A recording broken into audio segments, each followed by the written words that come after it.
फिर निवेदन करेंगे, जिनके घर में 25-25 साल तक भी औलाद नहीं हुई हो, तुम रूका जी का नाम लेना।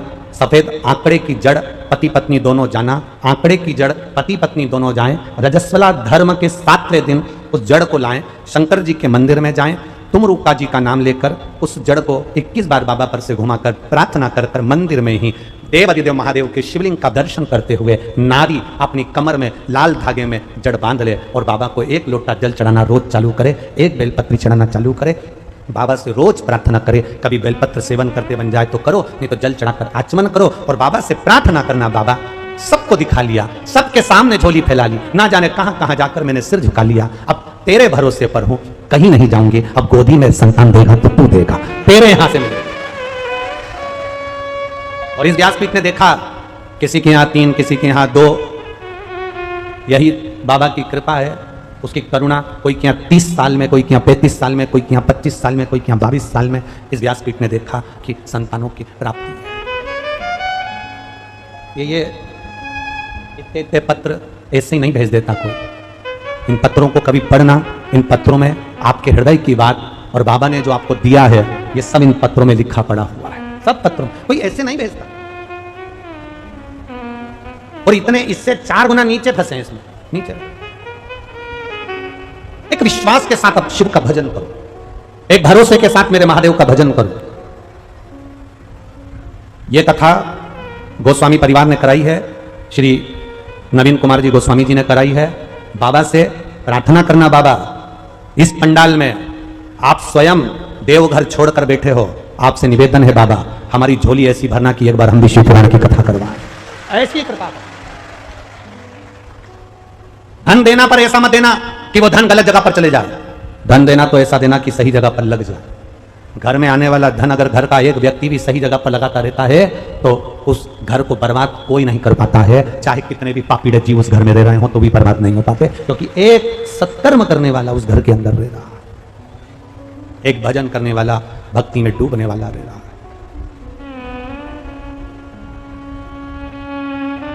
शिलात जिसकी शादी नहीं हुई, पत्नी नहीं है, उसके बाद महादेव से करें कि मुझे औलाद दो, मुझे संतान दो।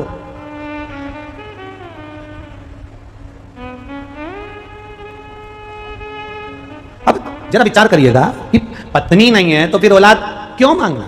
पर पूर्वजों ने कहा है कि हमारा उद्धार कैसे होगा, हमारा कल्याण कैसे होगा, इसलिए हमें संतान दो बाबा, बाबा कृपा करो, संतान दो। अब शिवजी तो नंदी को पहले ही वचन दे चुके थे कि प्रदोष के दिन, प्रदोष काल में मुझे जहां तू खड़ा कर देगा और मैं चारों तरफ दृष्टि फेरूंगा, जितने लोगों पर मेरी दृष्टि पड़ जाएगी, जो वो मांगेंगे उनको वो प्राप्त हो जाएगा। अब बाबा को ये नहीं मालूम कि इसकी तो शादी नहीं हुई, इसकी तो पत्नी नहीं है, तो भी बाबा ने देखा, प्रदोष का दिन था, प्रदोष काल था, मैंने दृष्टि दे दी, मतलब अब भले तेरी पत्नी नहीं है पर तेरे यहां संतान आएगी, कहीं से भी आए तेरे यहां औलाद आएगी, निश्चित है।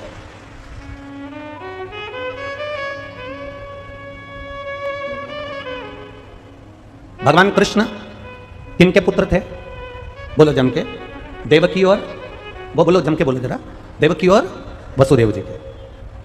गोदी में किसके गए? अच्छे से बोलो जरा, यशोदा जी। यशोदा ने ऐसा कौन सा पुण्य करा था जो उसकी गोदी में गए? कारण क्या था? पुत्र जब देवकी और वसुदेव के हैं तो गोदी में यशोदा जी के कैसे चले गए? कभी किसी विद्वत जन से तुम्हें पूछना था कि ऐसा यशोदा जी ने पुण्य कौन सा करा था? यशोदा जी ने पुण्य करा अपनी जगह पर है, पर यशोदा जी की जो मां थी जिसका नाम था पाटला देवी, क्या नाम था? पाटला देवी, यशोदा जी की मां, नंदराय जी की सास, शंकर की भक्ति करने वाली थी पाटला देवी। यमुना जी के घाट पर जाती थी, शंकर भगवान के शिवलिंग का निर्माण करती थी पाटला, और शिव जी की पूजन करती थी पाटला। यमुना जी का जल पाटला देवी शंकर भगवान को समर्पित करती थी। भोलेनाथ इतने प्रसन्न हो गए, इतने प्रसन्न हो गए कि पाटला के पास में आकर एक बूढ़े का रूप रखकर पूछ लिया, पाटला तू रोज मेरी पूजन करती है? पाटला तू रोज शंकर जी की पूजन करती है, तुझे क्या चाहिए? पाटला कहती है, ए बाबा तुमसे कुछ नहीं चाहिए, मुझे जो भी चाहिए मेरे महादेव से चाहिए। तुमसे लेकर क्या करूंगी? लूंगी तो महादेव से। तो महादेव से तुझे क्या चाहिए? अरे बाबा मेरी बेटी है ना यशोदा, हाँ उसके घर में संतान नहीं है, उसके पति 60 साल के होने वाले और मेरी यशोदा बेटी 55 की होने वाली, और उनके घर संतान। शंकर भगवान बूढ़े का रूप रखे थे तो मुस्कुरा दिया। 60 साल की अवस्था में संतान, 55 साल की अवस्था में। कई लोग भजन में गाते हैं ना, चमत्कार सा हो गया लोगों, हो गई बात निराली, और रात ही रात में नंद बाबा की दाढ़ी हो गई काली। मतलब 60 और 55 की उम्र, और उस उम्र में संतान। तो तुरंत भोलेनाथ जी बोले, तुम क्या चाहती हो? बस मेरी बेटी के संतान आ जाए, संतान का सुख मिल जाए, संतान का सुख। अब इतने में बूढ़े भोलेनाथ जी ने कह दिया कि फिर तो तुम्हारे घर में कोई भी संतान आ सकती है, तो मैं आशीर्वाद दे दूं तुम्हारे घर में यशोदा जी के घर बेटी आ जाए। इतने में पाटला देवी बोली, अरे बाबा कहाँ की बात कर रहे हो, बेटी आ जाए? हाँ, हम मना नहीं करते बेटी आ जाए, पर बेटी आए, पर बेटा। अब दोनों शंकर जी भी भिड़ रहे और वो पाटला देवी भी भिड़ रहे। शिव जी ने मन में सोच लिया, मेरे मुख से निकला है बेटी आएगी, और इसने बेटा मांगा है तो बेटी की जगह बेटा भी आएगा, निश्चित है।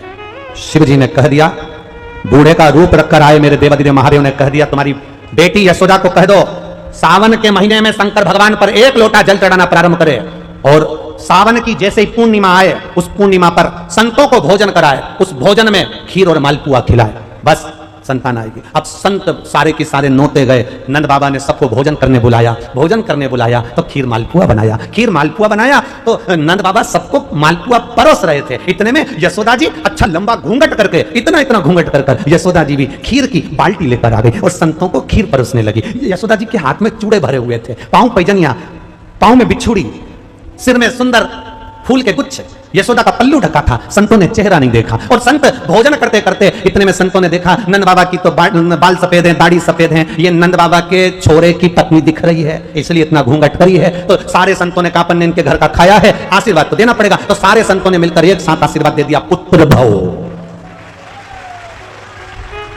1 लोटा जल सारी समस्या हल, सारे संतों ने आशीर्वाद दे दिया, पुत्र भव। इतने में यशोदा जी ने अपना पल्लू ऊंचा कर दिया, जो ऊंचा करा तो सारे बाबा उन आपस में बात करने लगे, रे ये भी डोकरी है, ये भी बूढ़ी है, नंद बाबा के बाल सफेद, इसके भी पूरे सफेद हैं, ये भी बूढ़ी, और अपन ने आशीर्वाद दे दिया, पुत्र भव।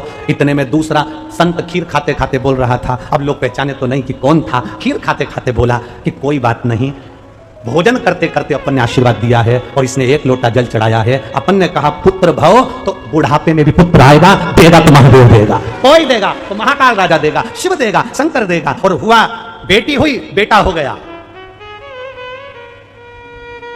रात को हुई थी बेटी, वसुदेव जी लेकर चले गए और वसुदेव जी ने अपना पुत्र यशोदा जी की गोद में डाल दिया। कभी विचार करना कि पुत्र की प्राप्ति कैसे होगी, आखिर ऐसा क्या पुण्य करा था? पुण्य था सावन के महीने में 1 लोटा जल शंकर भगवान को चढ़ाती रही और पूर्णिमा के दिन ब्राह्मण का भोजन करा दिया, संतान प्राप्ति गोदी में हो गई। वो शिव है, शिव सहज नहीं है। शिलाद मुनि तेरी पत्नी नहीं, शंकर भगवान ने मन में सोचा इसकी पत्नी नहीं, पर मेरे मुख से निकल गया कि तेरे यहाँ संतान होगी। मैंने नंदी को वचन दिया था, जिसको देखूंगा प्रदोष के दिन, प्रदोष काल में जो मांग रहा होगा उसको दे दूंगा। इसलिए कल कथा में कहा था, एक दिया बेलपत्र के नीचे और एक दिया, बोलो बोलो जम के, अपने दरवाजे के राइट भाग में प्रदोष के दिन, प्रदोष काल में लगाना चाहिए, जिससे शंकर भगवान नंदी के साथ जाएं, तुम्हारे दरवाजे पर दिया लगा हुआ देखें तो शंकर भगवान नंदी शिव जी से कह दे, ये रोज मेरे मंदिर में आती है, ये रोज आपके मंदिर में आके 1 लोटा जल चढ़ाती है, आज दिया लगाकर बैठी है, आपका इंतजार कर रही है, इस पर दृष्टि फेर दो, कल्याण कर दो, दृष्टि फेरो, कल्याण।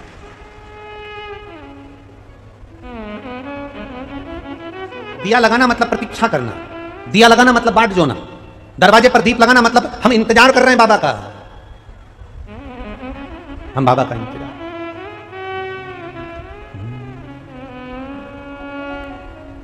मुझे तेरा ही सहारा है मेरे वो, दिया लगाना, इंतजार करना। कब से खड़े हैं, गजब बिहार वालों को, शिलाद ब्राह्मण, शिलाद मुनि शिव को पुकार रहा। शंकर भगवान ने पत्नी नहीं है तो भी शिलाद मुनि को संतान दी है। एक बात अपने जीवन में उतार कर रखना बहुत अच्छे से, बिहार की खगड़िया, बिहार में यह कथा चल रही है और नंदीश्वर शिव महापुराण की कथा चल रही है। अपने भीतर यह उतार कर रखना कि आप अगर 1 लोटा जल महादेव को चढ़ा रहे हो, थोड़ा हो सकता है कि तुम्हारे दुख कटने में देरी लगे, पर बाबा जब दुख काटता है फिर वापस दुख आने नहीं देता, वो तुम्हें सुख की ओर ले जाए। अपने भरोसे को मत तोड़ना, अपने विश्वास को, अपने डॉक्टर पर जितना भरोसा करा, टेस्ट बेबी पर जितना भरोसा करा, उतना भरोसा मेरे महादेव पर भी तो करो। इस शिव पुराण की कथा मैंने सुनी है, पंडाल में जाकर सुनी है, बैठ कर सुनी है, आस्था चैनल पर टीवी के सामने सुनी है, मोबाइल पर सुनी है। मेरा विश्वास कहता है कि मेरा बाबा मेरी झोली भरेगा। अगर विश्वास पक्का हो गया तो बाबा को देना ही पड़ेगा, ये निश्चित है।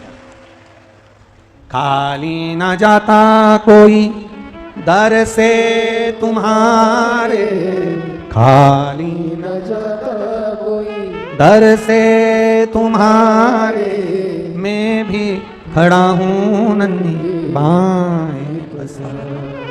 अपने हृदय से लगा लो, लगा लो, गिरा जा रहा हूं उठा लो, भोले अपने दर से अब तो न टालो, गिरा जा रहा हूं उठा लो। उसका किया गया भजन खाली नहीं जाए।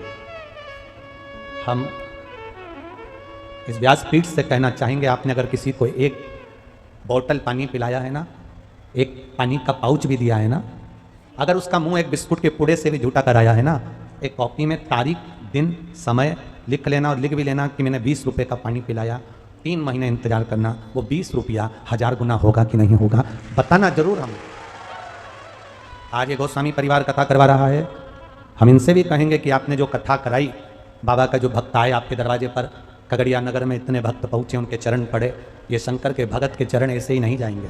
आपकी जो झोली बाबा भरेगा ना, दूसरी बार आप सीहोर में खड़े मिलोगे कि ये कथा वापिस खगड़िया के लिए दीजिए। ये शिव जिस नगर में जिस कथा कर कर, शिव पुराण कर कर ऐसी बाबा की कृपा है कि हम चले जाते हैं, उसके बाद जजमान वापिस सीहोर पहुंच जाता है कि साल भर में फिर कथा दो, एक कथा और दे दो। कब? क्यों? क्योंकि बाबा इतना दे देता है कि वो लुटाने को फिर तैयार हो जाता है। ये शिव तत्व, ये शंकर, ये अब 52 साल की उम्र में आप में से कितने लोग हैं जो ये अंदाजा लगा के बैठेंगे कि मेरे घर में संतान होगी? अंदाजा लगा सकते हो कि 52 साल की उम्र में भी ये विचार कर लोगे कि संतान होगी? जो दुनिया नहीं देती वो मेरा महादेव देता। शिलाद मुनि के घर में पत्नी नहीं है तो संतान दे रहा, नहीं है औलाद, नहीं, उसकी पत्नी नहीं है, घर में धर्म पत्नी नहीं है तो भी देगा। शिलाद सुबह जब तुम उठोगे, शिव मंदिर जाओगे, शिवालय में जब जल चढ़ाकर तुम वापिस लौट रहे होगे, भूमि को तुम बोने के लिए खोदना, उसमें से एक बेटे का जन्म होगा। वो बेटा साधारण नहीं होगा, मेरा ही अंश तुम्हारी उस भूमि से प्रकट होकर तुम्हें प्राप्त होगा।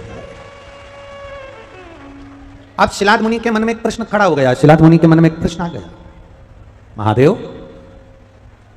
क्या आप जमीन से जन्म ले लोगे? आप कह रहे हो कि मेरा एक अंश जमीन से प्रकट हो जाएगा, क्या आप जमीन से जन्म ले लोगे? क्या आप पृथ्वी से जन्म ले लोगे? शंकर भगवान ने कहा, सुन शिलाद, शायद तुझे मालूम नहीं है, भगवान विष्णु पृथ्वी पर अपना पांव नहीं रखते थे। क्यों? क्योंकि भगवान विष्णु ने कहा था कि कंकर में मुझे शंकर नजर आता है, इसलिए भगवान विष्णु कंकर पर पांव नहीं रखते थे। तो मैंने नारायण से कहा कि आप मुझसे दूरी ना, मेरी और आपकी दूरी ना हो, इसलिए आप पांव मत रखो, सांप बन जाओ, तो कंकर से चिपक कर चलोगे तो शंकर के गले में पड़े रहोगे। तब भगवान विष्णु सांप बन गए और मेरे गले में नारायण सांप बनकर पड़े हुए हैं। तो सुनो शिलाद, तुम कह रहे हो कि आप पृथ्वी से प्रकट होगे? शंकर भगवान कहते हैं, सुनो शिलाद, जिसने कंकर में शंकर को जान लिया, इसलिए कुबेरेश्वर धाम सीहोर का महत्व क्यों है? क्योंकि वो जो उतनी सी जो जगह है कुबेरेश्वर धाम की, जो वो 2-5 एकड़ की जो जगह है जहाँ कंकर शंकर है, उस भूमि का कंकर शंकर क्यों मान्य होता है? क्योंकि वहां तब साधना का बल बढ़ा, तब साधना का बल बढ़ा। क्यों लोग वहां आते हैं और कंकर की पूजन करते हैं? और कंकर की पूजन कर कर, हाँ, एक गलती कुबेरेश्वर धाम में जितने लोग आते हो ना, एक गलती कभी मत करना, जो गलती तुम लोग करते हो हम आपको फिर समझा रहे हैं। कुबेरेश्वर धाम में आने वाले इतना ध्यान रखो, आप कंकर शंकर उठाकर पूजन करो, 5 कंकर की पूजन करो, हम मना नहीं करेंगे, पर पूजन करने के बाद में जो भी आपके वहां जो कंकर की आपने पूजन करी है उसको उठाकर एक जगह पर कहीं पर भी स्थान पर उसको ले जाकर अवश्य रखना चाहिए, जमीन पर उसको छोड़कर नहीं जाना चाहिए। पूजन करने के बाद उन कंकर को उठाकर एक और पटक कर जाओ, एक और रख कर जाओ जिसकी तुमने पूजन करी है। जिसकी तुमने पूजन करी। अब लोग आते हैं कंकर शंकर की पूजन करने के लिए, तो वहां पूरे ग्राउंड में पूजन करते हैं और कंकर शंकर को वहीं रखकर चले जाते हैं। फिर कोई आता है तो उसका पाँव लगता है, जूता चप्पल लगता है, सब चीज। तो उसको पूजन करने के बाद उसको उठाओ और एक जगह पर रखकर जाओ, एक जगह पर उसको कहीं पर भी आप स्थान पर उसको रखकर कंकर शंकर का स्मरण करो, मना नहीं। इसलिए कुबरेश्वर धाम में एक बड़ा सा कंकर के रूप में महादेव केदारशिला के रूप में विराजमान है, जिनकी आराधना आप और हम करते रहते हैं। क्या आप जमीन से जन्म ले लेंगे, जमीन से आप प्रकट हो जाएंगे? शिव जी कहते हैं कि मैं पृथ्वी पर से ही प्रकट हो जाऊंगा। पर एक बात है नंदी, सिलाद मुनि के घर में जो संतान जन्म लेगी, सिलाद मुनि के घर में जो संतान पैदा होगी, इसकी उम्र पूरी नहीं होगी, आधी उम्र में मर जाएगा। अब सिलाद मुनि से ये पूछ लो कि तुम्हारे यहां जो औलाद होगी वो आधी उम्र की होगी। सिलाद मुनि ने कहा, संतान तर्पण तिलांजलि देने वाली संतान अगर मेरे यहां आ गई और बाबा ने मुझे औलाद दी है, संतान दी है, तो उम्र भी वही मेरा बाबा मुझे प्रदान कर देगा, ये निश्चित है। उसमें मुझे सोचने वाली बात नहीं, उसमें मुझे टेंशन का विषय नहीं है। मेरे बाबा पर मेरा पूर्ण भरोसा है, विश्वास। आप लोगों से एक बात कहें, शंकर जी के मंदिर जाया करो ना, एक लोटा जल चढ़ाने के लिए जाया करो तो भरोसे के साथ जाया करो।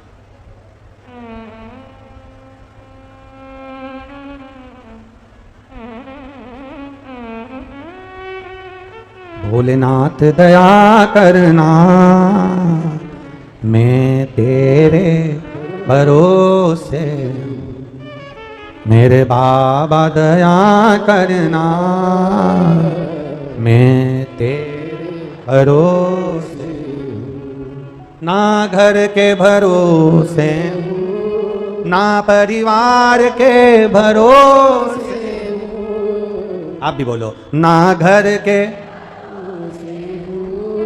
ना परिवार के भरोसे, मेरे बाबा दया करना, मैं तेरे भरोसे, मेरे बाबा दया करना, मैं तेरे भरोसे, ना इनके भरोसे हूँ, ना उनके भरोसे, ना इनके भरोसे, ना उनके भरोसे, मेरे बाबा करना, मैं तेरे भरोसे, मेरे बाबा दया करना, मैं तेरे भरोसे।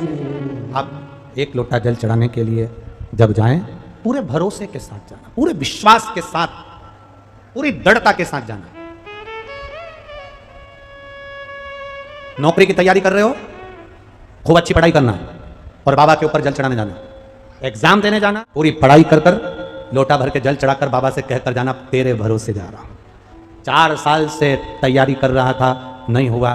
सीहोर वाला महाराज खूब चिल्ला चिल्ला के कहता है, विश्वास मेरे दिल में जागा है, तेरे प्रति जागा है, तू अगर कृपा करेगा ना तो मुझे विश्वास है खाली नहीं जाएगा, मेरी नौकरी जरूर लगेगी और तू लगाएगा। भरोसा पक्का कर कर जाना, जितना विश्वास। शिवपुराण करती क्या है? लोग कहते हैं शिवपुराण शिवपुराण, शिवपुराण करती क्या? विश्वास पक्का करती है, भरोसा। और आपके भरोसे को तोड़ने वाले बहुत मिलेंगे।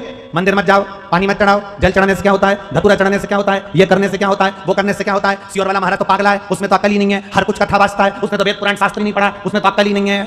हमारा निवेदन इतना सा कहना है, शबरी ना वेद जानती थी ना पुराण जानती थी, केवल दरवाजे की झाड़ू लगाती थी और शबरी के दरवाजे पर राम आ गए थे। हम भी कुछ नहीं जानते, पर मेरा भोलानाथ, हम भी नहीं जानते वेद पुराण शास्त्र। और आप जितने बैठे हो, आप में अगर कोई वेद शास्त्र पुराण जानने वाला हो तो उनके चरणों को मैं दंडवत प्रणाम करता हूं। पर हम ना वेद जानते, ना शास्त्र जानते, ना पुराण जानते। हम तो इतना जानते हैं कि मेरा महादेव हर एक के लिए, पशु के लिए जब पशुपति नाथ बन सकता है तो मेरा महादेव मेरे लिए भी आ सकता है, इतना जानते।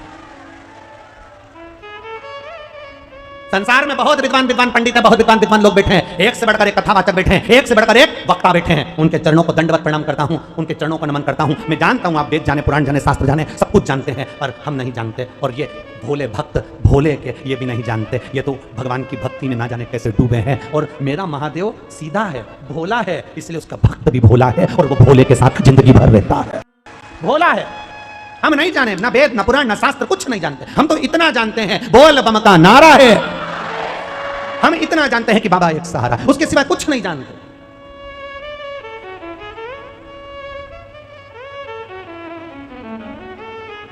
जब मर रहे होंगे, पलंग पर पड़े होंगे, कहीं एक्सीडेंट, कहीं बीमारी जब घेर ली होगी, अंतिम क्षण होगा, पलंग पर पड़े होंगे, उस समय पर ना तो कोई राम रक्षा स्तोत्र सुनाने वाला होगा, ना श्री सूक्त सुनाने वाला होगा, ना पुरुष सूक्त सुनाने वाला होगा, ना वेद और पुराण के मंत्र बोलने वाला होगा। हॉस्पिटल में डॉक्टर सिस्टर होगी, और हॉस्पिटल में अगर कोई तुमको ढेर बांधने वाला होगा तो इतना कहने वाला जरूर होगा, घबराना मती, मैंने शंकर जी को 1 लोटा जल चढ़ाया है, वो तुम्हें कुछ नहीं होने देगा। इतना कहने वाला जरूर होगा। शंकर पर विश्वास रखना, तुम्हें कुछ नहीं होगा, तुम परेशान मत हो, तुम्हें कुछ नहीं होगा। यहां पर ये जजमान श्री नवीन कुमार जी गोस्वामी जी बैठे हैं, इनकी धर्मपत्नी श्रीमती खुशबू जी गोस्वामी बैठी हैं। इनके पिताजी को लीवर और किडनी गड़बड़ हो गई थी। कहीं बैठे हैं इनके पिताजी? यहाँ कहीं बैठे हैं आप? यहाँ जरा हाथ हिला दो एक बार।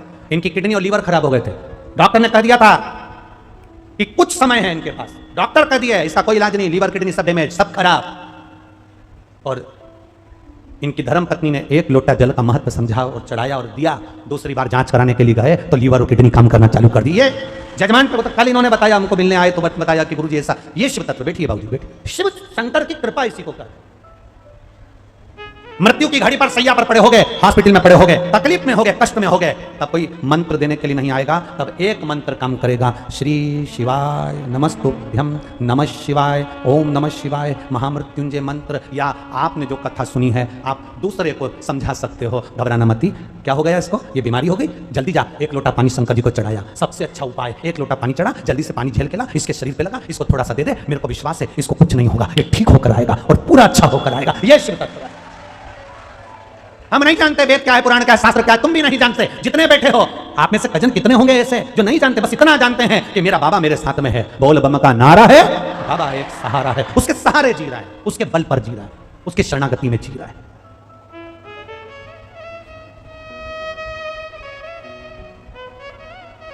दूसरी जगह पर आपको दिखावा मिल सकता है, पर हमारे यहां दिखावे का भी काम नहीं है। जो कहना है मुंह पर के देना, जो बोलना है ना वो बोल देना, क्या छुपा के रखे।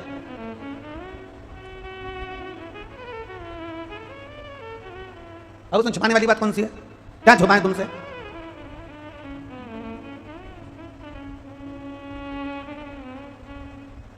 जितनी खुलकर जिंदगी जियोगे उतनी मस्त जिंदगी जियोगे, जितना दब के जिंदगी जियोगे उतनी दुखी जिंदगी जियोगे। खुलकर जियो, खुलकर।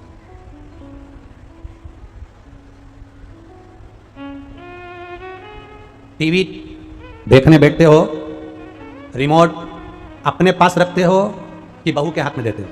बोलो, जम के बोलो। टीवी का रिमोट टीवी देखते समय किसके पास होता है? जम के बोलो जरा। जो टीवी देख रहा है रिमोट उसी के पास होगा ना।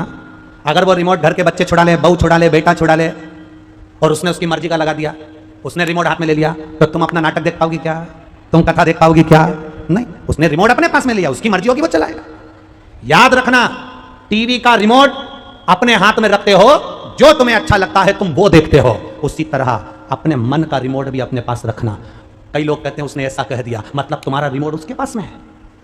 कई लोग कहते हैं उसने ऐसा बोल दिया, मतलब तुम्हारा रिमोट उसके पास में। वो बोलता है तुम्हें बुरा लगता है, वो कुछ बोलता है तुम प्रसन्न हो जाते हो। किसी ने तुमसे कह दिया बड़ी सुंदर हो तो प्रसन्न हो गए, किसी ने कह दिया तुम बेकार हो तो तुम बेकार हो गए। मतलब रिमोट दूसरे के पास में। अपना टीवी का रिमोट अपने हाथ में होता है तो अपन कोई सा भी नाटक देख सकते हैं। अपने मन का रिमोट अपने हाथ में होना चाहिए। आपको जो अच्छा लगे वो कपड़ा पहनो, आपको जैसा अच्छा लगे वो भोजन करो, आपको जो अच्छा लगे वैसा भोजन करो, और आपको जो अच्छा लगे वो अपनी जिंदगी में अपने रिमोट को अपने पास में रखो। अपना रिमोट किसी को मत देना। कई लोगों के हाथ में रिमोट मत देना, नहीं तो लोग कहते फिरेंगे 4 लोग क्या कहेंगे, मतलब रिमोट उसके हाथ में। अपना रिमोट अपने पास रखो। मैं चाहे ये करूं, मैं चाहे मेरी, आता है आप लोगों को? वाह। कोई तुमसे कहे शंकर जी के मंदिर मत जाओ, शिव जी पर 1 लोटा जल मत चढ़ाओ, कोई कहे बेलपत्री मत चढ़ाओ, कोई कहे धतूरा मत चढ़ाओ, कोई कहे पानी मत पियो, कोई कहे ये मत। एक पत्र में लिखा किसी ने हमसे कह दिया कि शंकर जी बनवाते हैं, उनका वंश नहीं बढ़ता। हमने कहा एक आध को पकड़ के हमारे पास लिया। जब शंकर जी की कथा सुनने वाले का वंश भोलेनाथ बढ़ा देते हैं, तो शंकर का मंदिर बनाने वाले का तो वंश क्या पीढ़ी दर पीढ़ी उसकी सुख भोगती है जिंदगी भर। पर ना जाने कौन तुमको यह सब भर देता है और तुम सरसों का तेल डाल के सुन भी लेते हो। ऐसा हमको तो कोई नहीं मिलता जो हमसे कहता है। कहे लोग बहुत कहते हैं। एक बार पहले लोगों ने कह दिया काली मिर्ची शंकर जी पे नहीं चढ़ती, दूसरी बार कह दिया शिवरात्रि के दिन शाम को अभिषेक नहीं होता। ये दिल की बात है साहब, दिल लगाया है महादेव से।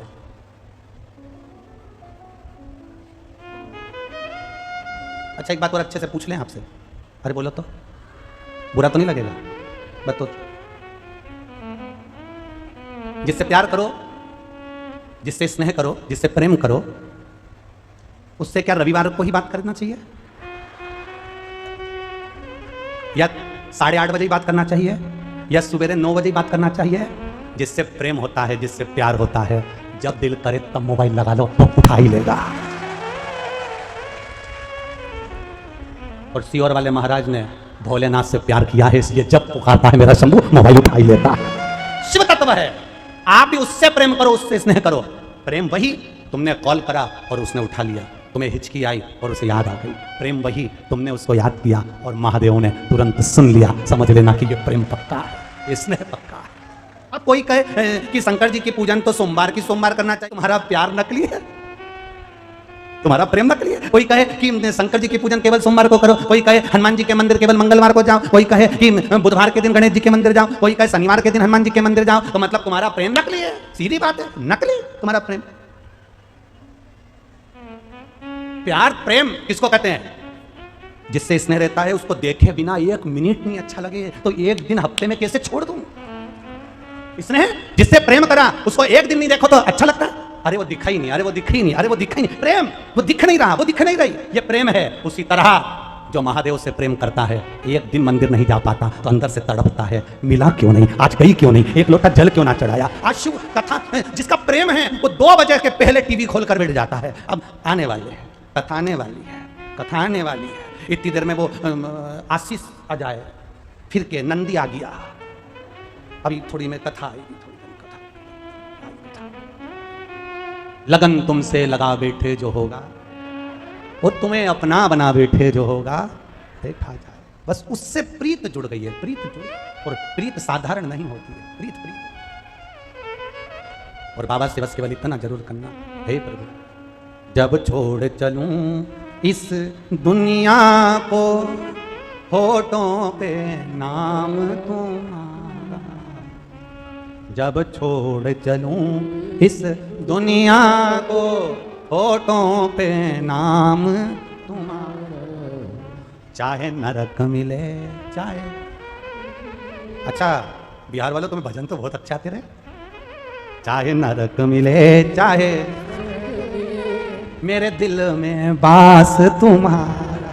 क्योंकि दिल में अगर तू बसा है तो नरक में रहने को भी तैयार है, और दिल में तू बसा है तो स्वर्ग में रहने को भी तैयार है, और दिल में अगर महादेव बसा है तो मृत्यु लोक में भी रहने को तैयार है। बस दिल में वो बसा होना चाहिए, वो शिव भीतर उतरा हुआ होना चाहिए। मेरा ओघड़ी तुम्हारे भीतर होना चाहिए। शिलाद ने कहा बेटा उन्होंने दिया है, उम्र भी वो देंगे। बेटे का जन्म हुआ, भूमि में से एक बेटे ने जन्म लिया जो आनंदी था, उसके अंदर आनंद भरा था, इसलिए उसका नाम नंदी रख दिया। नंदी रखा, धीरे धीरे बड़ा हुआ, सारा वेद पुराण शास्त्र सब शिलाद मुनि ने उसको ज्ञान दे दिया, इतना ज्ञानी पुत्र बना दिया। परंतु क्या हुआ कि बेटा पढ़ रहा था, अवस्था बढ़ रही थी, बाद में 2 ऋषि आ गए, और दोनों ऋषि जब शिलाद मुनि के यहाँ आए, उन्होंने कहा मुनि जी हमको भोजन करना है। शिलाद मुनि ने भोजन कराया, नंदी ने भोजन परोसा। भोजन परोसने पर शिलाद मुनि ने कहा ऋषियों से ये मेरा बेटा है, आशीर्वाद दीजिए, ये मेरा पुत्र है, आशीर्वाद दीजिए। ऋषियों ने हाथ उठाया पर कुछ बोले नहीं, ऋषि वहां से उठकर चल दिए। शिलाद मुनि को लगा कि मेरे बेटे को इन्होंने आशीर्वाद नहीं दिया, मेरे बेटे को आशीर्वाद नहीं दिया, जरूर कोई बात है, या तो इनको भोजन पसंद नहीं आया या मेरे बेटे ने कोई गलती कर दी। कारण क्या है पता करता हूं। शिलाद मुनि पीछे पीछे गए, बेटा नंदी घर में। शिलाद मुनि ने जाकर ऋषियों के चरण पकड़ लिए, गुरुवर मेरे बेटे को आशीर्वाद नहीं दिया। मुनियों दोनों ऋषियों ने कहा तुम्हारा यह बेटा कुछ समय में मरने वाला है, तुम्हारे बेटे के प्राण जाने वाले हैं, कुछ समय में ये मरने वाला है। अच्छा ईमानदारी से बोलो, कोई तुमसे कह दे कि तुम 15 मिनट में मरने वाले हो, क्या करोगे? एकदम कोई तुम्हारे सामने आकाशवाणी कर दे 15 मिनट में मर रहे हो, अब करोगे क्या? तुरंत घर जाने की जल्दी, ऑटो वाला मिल जाए, 15 मिनट है, 15 मिनट, और जल्दी से फिर घर जाओगे, मोबाइल बहू से कहोगे मेरा बहू संभालना, चाबी संभाल लेना, अब मेरे को 15 मिनट मिले हैं, मैं मरने वाली हूँ, 5 मिनट चलेगा, 10 मिनट बचे हैं, बेटा देख ले घर में कुछ खाने का हो तो ला कर दे दे, भूखी मर जाऊंगी, जल्दी ना। फिर वो अंदर से लिट्टी चोखा ला के दी, खाया, ठेहुआ भी खा गई, सब खा गया। 5 मिनट बचे, इतने में बहू से कहा मैं मरने वाली हूँ, अब क्या करूँ, मेरी अलमारी में जितनी भी चेन रखी है सोने की सब बांट लेना, और सुनो फ्रिज में जो अचार रखा है वो संभाल के रख देना, अब मैं मर रही हूँ। और मालूम पड़े प्राण छूटने का समय आया,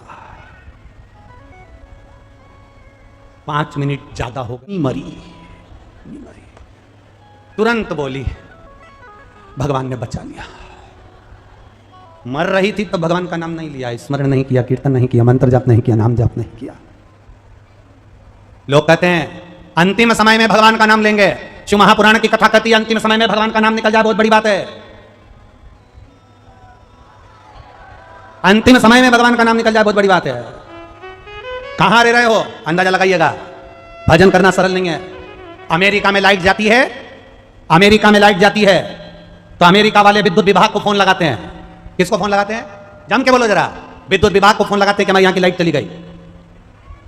लंदन में लाइट जाती है तो वहां के लोग अपने घर का फ्यूज देखते हैं कि लाइट क्यों गई। भारत में लाइट जाती है तो भारतवासी पड़ोसियों का घर देखता है इसकी गई कि नहीं गई। बोलो बोलो सही है कि गलत है। अमेरिका में लाइट जाती है तो विद्युत विभाग को फोन करा जाता है। लंदन में लाइट जाती है फ्यूज देखा जाता है गई की क्यों गई। और भारत में अगर लाइट जाती है तो सबसे पहले पड़ोसी का घर देखा जाता है, तुम्हारी गई क्या, हमारी क्यों चली गई। मतलब तुम्हारी जाना चाहिए, हमारी नहीं जाना चाहिए। बस दिक्कत यहां पर यही है कि ये मंदिर क्यों गई, इसके घर में गाड़ी क्यों आई, इसका बंगला क्यों बन गया, ये कत्था में क्यों बैठी है, ये आगे क्यों बैठी है, ये पीछे क्यों बैठी है, इसके गले में बेच क्यों पड़ा है। टेंशन, आधा टेंशन, विचार। और शिव महापुराण की कथा कर रही है, चाहे नरक मिले चाहे मेरे दिल में निवास, जब छोड़ चलूं इस होठों पे नाम। मेरे बाबा इतनी कृपा करना कि मेरा दिल, मेरा चित्त, मेरी वृत्ति, मेरा मन, मेरा हृदय तुम्हारे चरणों में रमा रहे, और ये मन कहीं जाए ना, उठ जाए ना, बस तुम्हारे चरणों के साथ। सिलाद को मालूम पड़ गया कि मेरे बेटे की उम्र थोड़ी सी बची, मरने वाला है कुछ देर में। शिलाद मुनि को मालूम पड़ गया कि मेरा बेटा मरने वाला है। शिलाद मुनि ने अपने बेटे नंदी को पास में बुलाया और नंदी को बुलाकर कहा, नंदी 10 मिनट के अंदर, 10 क्षण के अंदर तेरे प्राण जाएंगे, तेरी क्या तैयारी है वो बता। यह बाप अपने बेटे से कह रहा, 10 मिनट में तुम्हारे प्राण जाएंगे, क्या तैयारी है तुम्हारी बताओ।